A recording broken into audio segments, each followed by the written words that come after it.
भाई paper subject wise आया था या मिक्स फॉर्मेट में? सब्जेक्ट वाइज, प्रत्येक सब्जेक्ट का प्रत्येक अलग अलग पोर्शन था और अच्छे से हुआ, कोई दिक्कत आपने पेपर में कितने राउंड में सोल्व किया? नहीं। मैंने एक राउंड में मेरे क्वेश्चन हो गए थे 75, फिर मैंने 7-8 और 82 किए हैं टोटल। और कुल कितने क्वेश्चन अटेम्प्ट किए? 82। और सबसे आसान सेक्शन कौन सा था? आसान मुझे मैथ लगा। और सबसे मुश्किल सेक्शन? जीएस। तो जीएस में कौन से टॉपिक से सबसे ज़्यादा क्वेश्चन पूछे जा रहे हैं?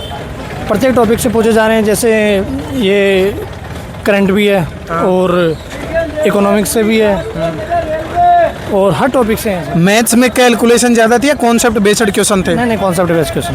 कैलकुलेशन नहीं थी? नहीं, बिल्कुल नहीं। रीजनिंग में कौन से टॉपिक से सबसे ज़्यादा वेटेज था? सभी टॉपिक से थे, कोडिंग डिकोडिंग भी था, सीरीज भी थी। और वो इस बार थोड़ा नए टाइप से पूछ रहे हैं भाई, जो संख्या दे दी थी इसमें सम में इतना जोड़ दें, विषम में इतना जोड़ दें, ऐसे करके थे। अच्छे क्वेश्चन। पेपर का लैंग्वेज क्लियर था या कंफ्यूजिंग था? नहीं, क्लियर था, एकदम क्लियर। अच्छा। और टाइम मैनेजमेंट कैसा रहा आपका? टाइम मैनेजमेंट ठीक ही रहा, जो करना चाहा वो क्वेश्चन हो गए, बाकी वो तुक्के लगने से कोई मतलब ही नहीं। तो आपके हिसाब से इस शिफ्ट का सेफ्ट स्कोर क्या है? आई थिंक 72 75 के अराउंड। रिव्यू करा दादे। एनटीपीसी का एग्ज़ाम दे के आए हो ना? एक बार बताना। आप इधर आ जाओ। आपके सब्जेक्ट में कितने राउंड में सोल्व किया आपने? फर्स्ट में।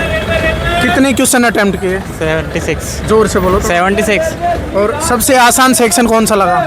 मैथ। और सबसे मुश्किल? जीके। जीके में कोई क्वेश्चन आपको याद हो? जीके में हमारा वन्यजीव संरक्षण किस अनुच्छेद के तहत लागू किया गया था? अच्छा। और रीजनिंग में कौन से टॉपिक से सबसे ज़्यादा क्वेश्चन पूछे जा रहे हैं? सीरीज भी है, सीरीज। आप भी एग्ज़ाम दे के आए हैं? तो सबसे आपको पेपर में कितने राउंड में सोल्व किया आपने पेपर?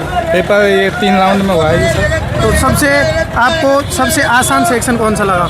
आसान सेक्शन मैथ था इसमें। मैथ? हाँ। और सबसे मुश्किल? मुश्किल में थोड़ा रीजनिंग में टाइम लग रहा था सर। आपने कुल कितना अटेम्प्ट किया? मैंने 78 अटेम्प्ट किया। और आपका टाइम मैनेजमेंट कैसा रहा? टाइम थोड़ा कम। अच्छा। तो आपके हिसाब से इस शिफ्ट का सेफ्ट स्कोर क्या रहेगा? शिफ्ट स्कोर जिसके 65 और 70 के बीच आते हैं उसका रहेगा। आप भी